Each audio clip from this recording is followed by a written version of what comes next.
권유용도 아니고, 공경하면 어떨까요? 의문문으로 준 것도 아니고, 공경하면 얼마나 좋은지 몰라 선택형으로 준 것도 아닙니다. 내 부모를 주 안에서 공경하라, 명령형으로 100% 주셨습니다. 이 말씀은 공경하면 좋겠다라는 말도 아니고 완전히 100% 공경해야 한다라는 말씀으로 주신 내용입니다. 오늘 단 한 구절을 읽었지만 오늘 말씀에는 너무나 단호한 말씀으로 이 공경에 대한 말씀을 우리에게 주고 있습니다. 여러분, 오늘 말씀 안에 여호와라는 단어를 쓴 것을 아십니까?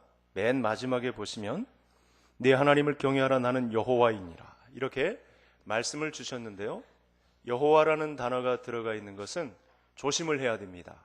왜냐하면 앞에 이렇게 말씀을 한 것과 이 말씀을 지키지 않을 때는 여호와가 나선다. 무슨 말씀이냐면 여호와는 전쟁에 능한 신이거든요. 그러니까 부모를 공경하지 않을 신은 내가 전투에 나서겠다, 이런 말씀과 똑같습니다. 그만큼 하나님의 이 부모를 공경하는 우리들에 대한 단호한 의지를 읽을 수 있는 장면이 오늘 말씀이 되겠습니다. 그래서 한 구절인데도 굉장히 묵직합니다. 이미 앞전에도 부모 공경에 대한 말씀이 나와 있지만 나는 내 하나님 여호와임이니라, 이렇게 말씀을 했다는 것은 내가 이 말씀을 감당하지 못했을 때는 내가 전투적으로 임한다, 반드시 이 명령을 지켜야 한다라는 말씀으로 준 것입니다. 그러면 짧은 구절 안에 크게는 세 가지의 부탁이 나와 있습니다. 우리 부모 공경과 관련해서 세 가지의 말씀이 나와 있는데, 첫 번째 말씀이 무슨 말씀이냐면 너는 센 머리 앞에 일어서라, 이렇게 말씀을 주고 있습니다. 자, 센 머리 앞에 일어서라 라는 말씀은 어떤 뜻을 담고 있을까요? 그것은 우리 어른들의 삶을 있는 그대로 존경하라. 연세가 드시면 센 머리로 쇠게되어 있습니다. 자연스럽게 머리가 하얗게 쇠게되어 있습니다. 그러면 그 있는 그대로의 모습 그 자체를 존경하라, 센 머리 앞에 일어서라 라는 말씀은 바로 이 말씀과 똑같습니다. 그러면 단지 연로했다는 이유만으로 어른들을 멸시하지 말아라, 이렇게 말씀을 주고 있는 것입니다. 젊은 사람들이 힘이 있다는 이유로, 또 권세가 있다는 이유만으로 연약한 노인분들의 삶을 무시하지 말아라, 이렇게 말씀을, 센 머리 앞에 일어서라, 이렇게 말씀을 주고 있는 것입니다. 자, 오늘 말씀을 제대로 이해한 성경의 사람들 중에 대표적으로 사무엘이 있습니다. 당시 엘리 제사장이 제사장으로서 또 선지자로서 또 대통령은 없는데 나라 통수권자로서 이스라엘을 다스리고 있었습니다. 그런데 하나님의 평가와 또 사람들의 인정이 좋지 않습니다. 그럼에도 불구하고 어린 사무엘이 이 엘리 제사장을 얼마나 깍듯이 대우하는지 모릅니다. 하나님마저도 사람들마저도 이 엘리를 무시하고 떠나 있는데, 이 성전에서부터 젖먹이 때부터 자라난 사무엘은 엘리 제사장의 형편이 말 못할 사정이 있어도 센 머리 앞에 감사와 또 충성을 다하는 모습으로 끝까지 엘리 제사장 곁에 서 있는 것을 보게 됩니다. 사실 우리나라의 어른들은 그동안 많은 고생들을 하셨습니다. 많은 나라들이 그런 경험을 했겠지만 유독 우리 대한민국은 정말 이스라엘과 함께 우여곡절이 많은 시절을 지내왔는데, 우리나라 어른들의 희생이 있었기 때문에 지금의 대한민국이 있었던 것이죠. 또한 중요한 한 가지는 이 대한민국 안에 어른들 중에 기도하는 부모님들이 있었기 때문에 오늘의 한국교회가 있는 줄로 믿습니다. 그래서 두 번째는 우리가 센 머리 앞에 일어서라 라는 말씀을 생각할 때 이와 같은 말씀을 생각할 수 있습니다.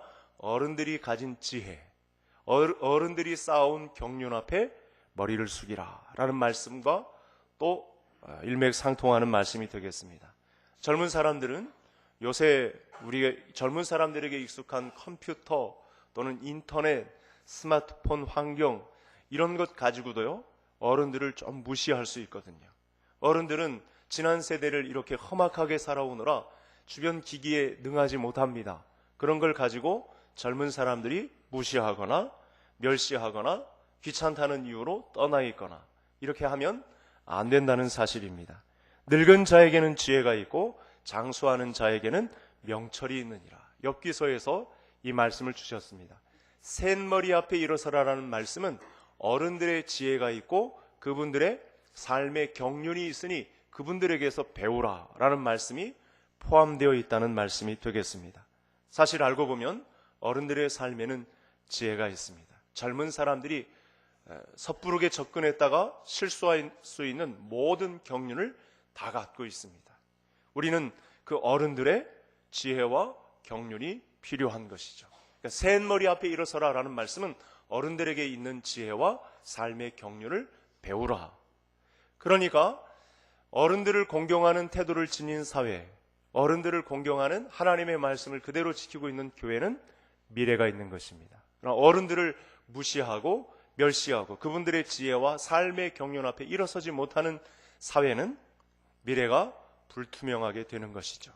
우리 개성교회 모든 성도님들, 가정, 교회, 이 사회에서 바로 어른들의 지혜와 경륜, 샌머리 앞에 일어서는 공경을 통하여 가정이 바로 세워지고 교회가 하나님까지 공경하게 되는 큰 은혜가 있기를 간절히 소원합니다.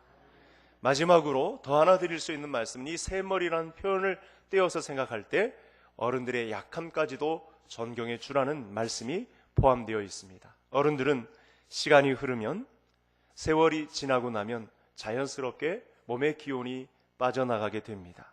시간이 지날수록 건강이 약해지고 할 수 있는 일들이 줄어들게 되어 있습니다.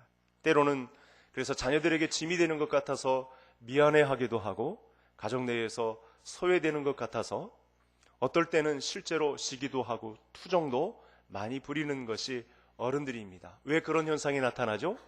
약함이 드러나기 때문에 그렇습니다. 약한데 약하지 않도록 강한 것을, 그런 입장을 나타내다 보니까 어른들인데도 투정을 부리는 그런 현상이 나타나는 거죠. 그럴 때에도 하나님이 명령을 주시기를 샌머리 앞에서 일어서라, 이렇게 말씀을 주고 있습니다. 따라서 자녀된 우리 모두는 이 모든 것까지도 다 예상하고 우리 어른을 공경하는 일에 우리의 온 신경을 집중해야 합니다. 왜냐하면 어른을 공경하면은 하나님의 경외가 포함되어 있기 때문에 그렇습니다.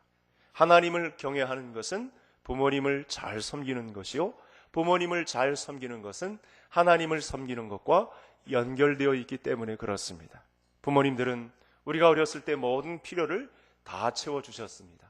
다 필요를 채워주느라 그동안 우리가 이만큼 장성했고, 이제는 그 샌머리 앞에, 이제는 힘이 다 빠진, 연약하여진 어른들 앞에 그분들의 필요를 따라 우리의 삶이 공경으로 나타나야 한다라는 말씀을 샌머리 앞에 일어서라, 이렇게 우리에게 명령을 주신 것입니다.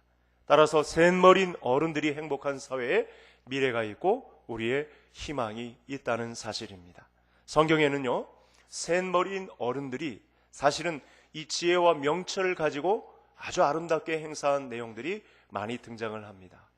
여러분, 아브라함은 75세에 하란을 떠나서 하나님의 명령을 순종하여 가나안에 이르렀습니다. 그리고 민족을 세우는 기초를 다졌습니다. 노아는 600세 되던 해, 이 600세 노인이 방주를 지어 하나님의 명령을 순종함으로 하나님의 구원을 간신히 이어가는 이 구원 사역을 600세에 감당을 했습니다. 모세는 80세임에도 불구하고 전 민족을 이끌고 광야길을 지나 가나안에 다시 이르게 되었습니다. 갈렙은 85세인데 헤브론 산지에 올라가서 싸우는 그의 지혜와 경륜을 가지고 유다 족속을 이끌어서 헤브론 산지를 점령하는 일을 감당했습니다. 안나 여 선지자는 84세까지 성전에 머물면서 금식을 하고 기도하면서 예수님 오신 것을 보게 되었습니다. 사도 요한은 90세가 넘은 나이임에도 불구하고 밤모섬으로 유배되었는데 거기서 계시록을 작성하는 성경 기자가 되었었습니다. 다 무슨 말씀입니까? 저를 한번 따라 하시겠습니다. 하나님의 나라에는 정년이 없다. 이 사회는 어른들이 정년이 되었다고 상당히 무시를 많이 합니다. 이제 당신은 할 일을 다 했습니다, 이렇게 손 놓게 만드는 일들이 너무나 많습니다. 그러나 하나님의 나라에는 이 센 머리 앞에 공경하라는 말 앞에는 바로 이 뜻이 포함되어 있습니다. 하나님의 나라 일꾼에는요, 정년이 없습니다. 나이가 다 찼다고 무시하지 않습니다. 오히려 그의 지혜를 배우고 그가 걸어온 정직한 경륜을 배우라고, 그분을 공경하라고, 섬기라고 명령으로 주셨다는 말씀입니다. 32절을 유심히 잘 살펴보시면 두 번째 말씀이 등장합니다. 한 절인데도 떼어서 나오고 있는데 노인의 얼굴을 공경하며 라는 말씀을 떼어 놓았습니다. 자, 노인의 얼굴을 공경하라, 이렇게 주신 말씀의 뜻은 무엇일까요? 얼굴이 나오면, 이 성경에서 얼굴이 나오면 즐거움이라는 표현을 잘 적용을 할 수가 있습니다. 본문과 관련해서 이 솔로몬은 자녀들에게 부모의 마음이 이렇게 전달되기를 원했습니다. 한번 들어보시기를 바랍니다. 잠언서 23장의 내용인데, 내 아들아, 만일 내 마음이 지혜로우면 곧 내 마음이 즐겁겠고, 만일 내 입술이 정직을 말하면 내 속이 유쾌하리라. 자녀가 지혜로우면 부모님의 얼굴에 꽃이 핀다, 즐거움이 묻어난다 라는 그런 말씀이 되겠고요. 내 부모를 즐겁게 하며 너 낳은 어미를 기쁘게 하라. 의인의 아비는 크게 즐거울 것이요 지혜로운 자식을 낳은 자는 그를 인하여 즐거울 것이니라. 그러니까 의인이라고 했으니까 이 바른 삶, 정직한 삶을 사는 자녀를 둔 부모는 얼굴에 꽃이 핀다, 즐거움이 있다. 그래서 두 가지를 종합해보면 하나님의 말씀에 따라 지혜로운 삶을 사는 자녀의 부모의 얼굴은 기쁘게 얼굴에 꽃이 핍니다. 또 바른 삶, 하나님의 말씀을 따라서 의인의 삶을 사는 자녀들의, 바른 정직한 삶을 사는 자녀들의 부모님들의 얼굴에도 기쁨의 꽃이 피게 된다라는 말씀이 되겠습니다. 이것이 바로 오늘 말씀에서 이야기한 노인의 얼굴을 공경하며 노인의 얼굴들의 기쁨과 즐거움의 꽃이 필 수 있도록 자녀들은 노인을 공경하라. 구체적인 말씀의 예를 적용한다면 지혜로운 삶, 바르고 정직한 삶을 살 때 부모님에게는 얼굴에 꽃이 피게 된다라는 말씀이 되겠습니다. 따라서 오늘 자녀 되신 분들은 하나님의 말씀을 따라 지혜로운 삶을 추구하게 되고 바르고 정직한 삶을 살다가 부모님들에게 기쁨이 되는 자녀들이 되기를 바라고, 부모님들 입장에서는 나의 지혜와 경륜이 우리 자녀들에게 나의 섬김의 근거를 이룰 수 있는 놀라운 말씀이 된다. 이 말씀을 지키지 않으면 나는 여호와다, 내가 전투적으로 임하겠다, 너와 싸워서 이 일을 반드시 너에게 적용시키는 삶, 아니면 끝장을 보겠다라는 말씀을 주셨다는 것입니다. 왜냐하면 약속 있는 첫 계명이기 때문에 그렇습니다. 무슨 말씀이냐면 하나님을 섬기는 것은 부모님을 섬기는 것이 되고 부모님을 섬기는 것은 하나님을 섬기는 것이 된다. 즉 부모님은 하나님이다. 보이지 않는 하나님이 있다고 해서 우리가 막 사는 것이 아니요, 보이는 하나님을 우리에게 주셨는데 그분이 바로 부모님이다. 이렇게 말씀을 주시는 것과 똑같습니다. 오늘 32절 마지막에 보시면 이 말씀이 나옵니다. 내 하나님을 경외하라. 나는 여호와이니라. 마지막 말씀에서 강조하는 말씀이 되겠습니다. 부모님의 얼굴에 화색이 돋게 하는 자녀는 어떤 자녀들인가? 오늘 말씀을 통해서 가늠해 볼 수가 있겠는데, 그런 자녀들은 하나님을 경외하는 자녀들입니다. 자, 하나님을 경외하는 자녀들을 보는 부모님들의 마음은 한없이 기쁩니다. 다시 해석을 하면 자녀들이 하나님이 주인인 것을 알고 이렇게 주일이면 하나님 앞에 나와서 예배하는 모습을 갖춘 자녀들의 모습을 보는 것이 부모님들에게 그렇게 흐뭇할 수가 없다는 사실입니다. 믿음이 있는 부모님들이라면 자녀들이 예배를 구별하고 하나님을 섬기는 일을 가장 우선적으로 감당하는 자녀를 보는 것이 부모님들의 가장 큰 기쁨이 된다는 말씀을 세 번째 이야기를 하고 있는 것입니다. 아마 성도님들 이 시간 자녀들에게 가장 하고 싶은 말씀이 있을 것입니다. 대부분 조사를 하면 내가 성공하는 사람이 되었으면 좋겠다, 내가 돈을 많이 벌어서 권세 있는 자가 되었으면 좋겠다, 내가 이 세계에 명망을 떨치는 큰 인물이 되었으면 좋겠다, 이런 기대감을 걸고 있는 부모님들은 사실은 없을 것입니다. 이 세상 부모들은 그런 마음을 품고 있겠지만 사실은 하나님 말씀에 바로 선 진정한 부모님들은 내가 하나님을 잘 경외하는 자녀가 되었으면 좋겠다, 이 말씀을 품고 있는 줄로 믿습니다. 내 아들아, 너는 너를 듣고 지혜를 얻어 내 마음을 바른 길로 인도할지니라. 너 낳은 아비에게 청정하고 내 늙은 어미를 경히 여기지 말지니라. 부모 입장에서도 똑같습니다. 하나님의 말씀에 의해서 하나님을 경외하는 자녀는 하나님의 지혜대로 살고 바르고 정직한 길을 살아서 그것이 부모님의 기쁨이 된다는 사실을 알기에 그것을 바라보는 부모도 기쁘다는 사실입니다. 자녀들이 하나님을 경외하고 그 말씀대로 살기 위해서는 그 가르침을 주는 부모의 말씀에 귀를 기울여야 합니다. 따라서 다시 한번 오늘 말씀에 우리가 귀를 기울여야 하겠습니다. 우리 부모님들의 칭찬도 다른데 칭찬이 있는 것이 아니고 우리 자녀들을 격려하는 것도 다른데 격려가 있는 것이 아니요 하나님의 지혜와 말씀의 명철로 말미암아 하나님의 지혜의 말씀을 듣고 그분을 경외하기 위하여 진력하는 자녀들에게 칭찬을 아끼지 않는 우리 모든 부모님들이 되시기를 간절히 소원합니다. 이런 부모님과 하나님의 마음을 따라서 내가 하나님을 경외하는 것이 부모님의 진정한 기쁨이요 효도요 공경인 것을 드러내는 우리 믿음의 자녀들이 다 되시기를 간절히 소원합니다.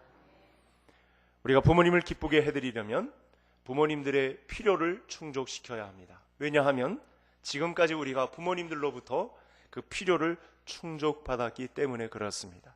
이제는 자녀들이 부모님들을 향하여 부모님의 필요를 채워드려야 합니다. 이 부모님의 필요를 채워드린다고 할 때 오늘 레위기 19장 32절의 말씀은 아주 중요한 말씀을 우리에게 주셨던 것입니다.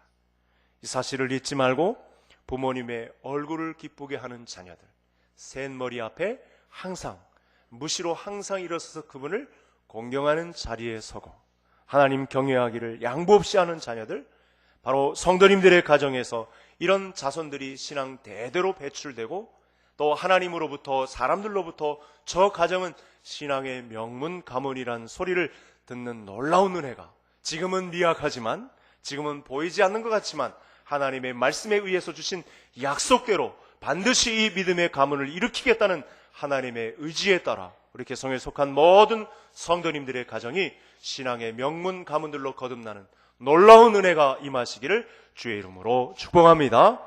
하나님